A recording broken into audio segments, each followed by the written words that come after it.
Nanawagan ng pagkakaisa sa mga Basileño para sa serbisyo ngayong taong 2026 si Basilan Governor Mujib Hataman.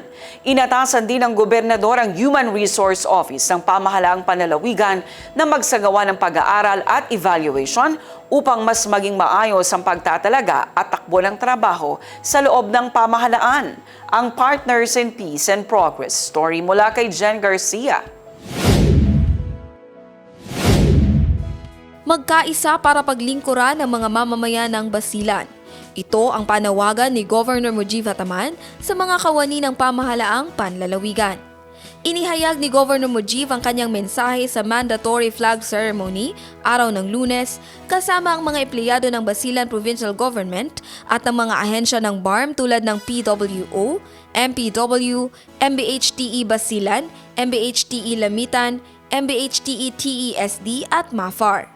Hinikayat nito ang mga kawani na harapin ang bagong taon na bukas ang loob sa pagbabago at mas mahusay na serbisyo matapos ang pagbabalik tanaw nito sa taong 2025 bilang taon anya ng sama-samang pagtindig sa gitna ng mga hamon.